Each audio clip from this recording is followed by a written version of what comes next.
All right, hello. We're going to go on a tour and go over the points that we cover with new students in a one-on-one orientation session. And begin with, of course, welcome the student and make sure that you can hear them, they can hear you and see each other and all that. Troubleshoot that as needed. And then tell the student that we're going to take them on a world tour. We're going to take them around the room and show them everything they need to see. And I suggest going around clockwise so you make sure that you cover all the points.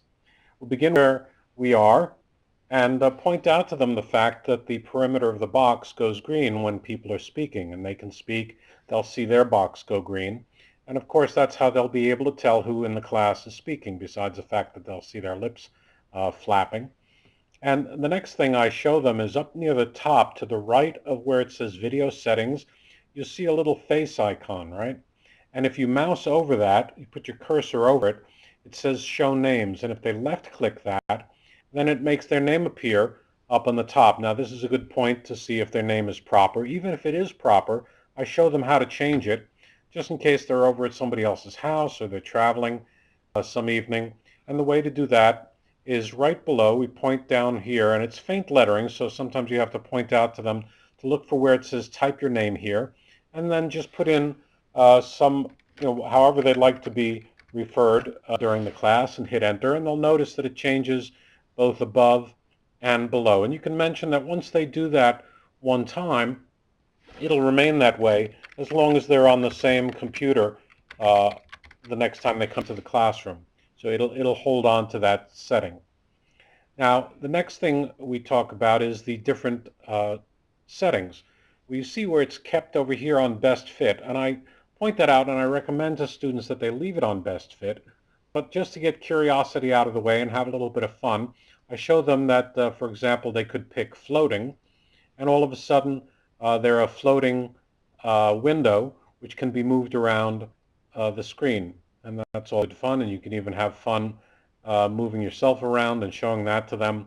And then finally say, well, look, put us back up in our place, and you ask a student to go back over to that where it probably now says floating and select best fit and check, okay, are we both back up here in the top left? And if they say yes, now you can instruct them that as more students start to come into the classroom, these video squares are going to get smaller and smaller to allow everything to fit, in which case it can get a little bit tiny like so up in the top left corner. So the next thing we instruct the student is how to expand this side of the screen.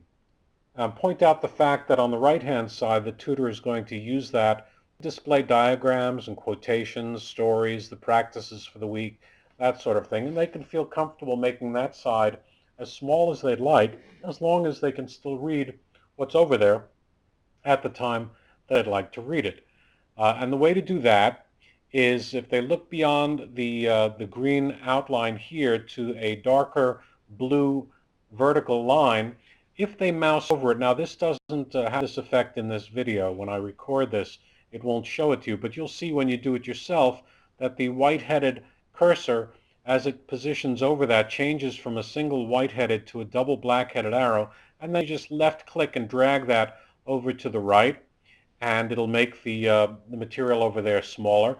And they can also use the horizontal bar down below to raise and lower and make plenty of room. Now this will make the video squares scary big, as I say. All right, so, and again, it'll get smaller once more people come into the classroom. The next thing I show them is, again, moving around. We move up to the very top left. You see where that Nefsys logo is? I call it the green N with an orange ball between its legs. Well, I want to show them the elegant way to leave the classroom. The inelegant way certainly works, and that is you hit the old X in the top right, just like you'd kill any browser session. But another way to leave is you go up to that N, and I warn them not to do this while I'm speaking to them, because sometimes people will get a little finger happy and click leave conference, and there you are talking to yourself. But there it is, leave conference, and if they hit that, they will leave, and there's really nothing else that a student needs in that whole menu. And in fact, on that top row, there's nothing that they need. There is one thing I show them, and that is the help menu. And I say, I hope we never have to use this, but just in case, I want to show you how it's used.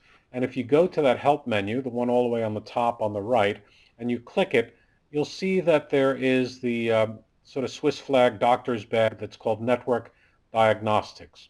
And I ask them to open that up, and I point out to them the fact that it actually has three different tabs: the bandwidth, the latency, and the routing tab. We stay on the bandwidth tab, and you'll notice down in the middle towards the bottom it says Run Tests. And even further down, it's hard to see on my screen here, but it says in faint lettering, Save All Tests. And it's clever. There's nothing to save until you've run the first test. But if I were to ever, I say to the student, ask you to send me the diagnostics because you're having some kind of technical difficulties, some bandwidth, some connection issue, I would ask you to come in here, go to the bandwidth tab, click the Run Test, then go to the latency tab, and again click the Run Test, then go to the third and final tab, the routing tab, again click Run Tests, and after all the tests have concluded, then click the Save All Tests down in the bottom right, which will become active at that point. And then it'll ask you where do you want to save it, and just save it on your desktop or in My Documents, someplace where you'll remember. It's a little text file that gets created. And then ask them to send it to you as an email attachment, and we send it off to the Nefsys folks, and perhaps they can tell us what to do with it. I then ask them to close that window with the tests, and I run the tests, the bandwidth test for the student. And I explain, you're going to see exactly what you would see if you had run this for yourself. However, because I'm running it, I'm going to see the results as well, and I do want to see that. The way you do that is you go down to the student's name, and you right-click on their name, and you'll see that same doctor's bag that says Network Tools. And for this example, I just do running the bandwidth test. Now I can't illustrate, since there's nobody else here, what happens if I run the bandwidth test for someone else. But what you would see is you would not see these big speedometers pop up. In fact, you'd get a little text box that comes out at the very end and shows you the final readings, which in this case, the upstream is great. My downstream is spectacular. It's 2,000 kilobits or 2 meg upstream, and it's, my goodness, it's something like 13. Oh, there it is. This is exactly what you see when the student, you do it for the student. You get this little box pop up at the end. Now, I typically cut and paste this into the tracker or into the class roster. That's not something you need to do, but if you feel comfortable with it, it's a little piece of reference information for the tutor in terms of this student's bandwidth. All right, so we finished that, and I asked them to close the window again because they will see the window.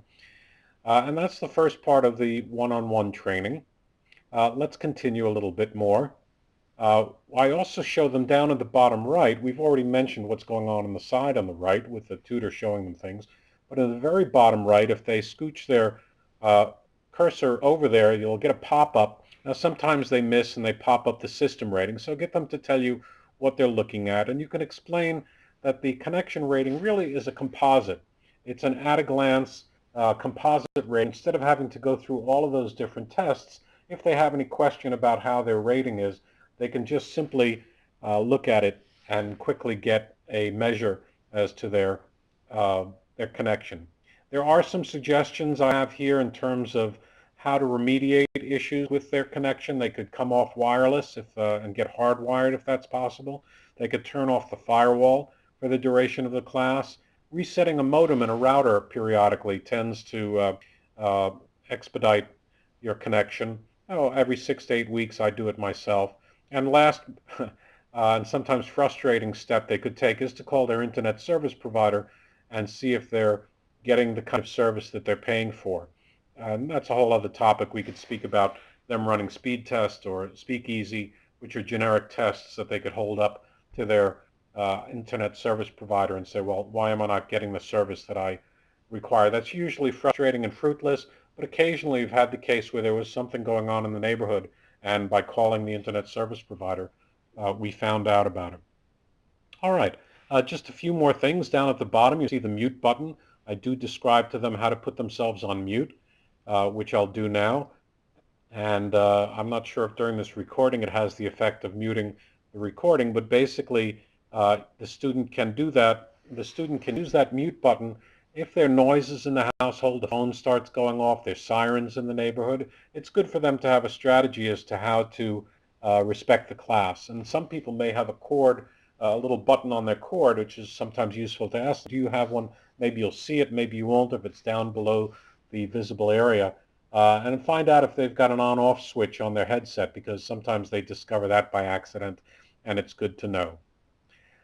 Finally, the less technical control that we show them is the audio settings, and I ask them to open it up, and I point out that there are three areas banded in blue: the audio playback, the audio recording, and voice enhancements. And just to make sure that they're pointed to the device that they should be, USB devices will be listed separately, and only if they had plugged them in before they enter the classroom. Those lists are built upon entry into the classroom. So if they don't appear there, you want to exit the room and come back in. Typically, you'll see something like Realtek HD. There are a couple of other popular ones that are the sort of standard sound cards in machines. Those would be the ones they plug into with the two round plugs. Of course, you want to make sure by now you would have discovered if they didn't have it plugged in properly. Sometimes people reverse, put the headphones into the microphone and vice versa. And similarly, usually with the recording device, there are a lot more options, and again, you want to make sure it's pointed to the right one for them, and sometimes trial and error is the only way. And the playback volume is what affects the sound coming out of their ears, so that's entirely up to them for their pleasure. And the audio recording affects how everybody else hears them. So that in that case, it's really a matter of you seeing or hearing how it works when you're with them, or encouraging them when they're in the classroom, if people are saying what, and they can't hear them, just to slide that over to the right to a higher setting. I do hope to get away with most students without having to use acoustic echo canceling or voice cancellation. And sometimes when you adjust that for a student, you'll go mute to them for 6 or 8 seconds. So if they stop hearing you, just wait a few seconds and speak again. But I do try to turn those off, as they can introduce unwanted effects. But in some cases, you have to use it if they're getting echo. And that concludes the one-on-one tour. We'll have another session where we talk about some of the administrative aspects, but this concludes all of the technical points that you go through with a new student.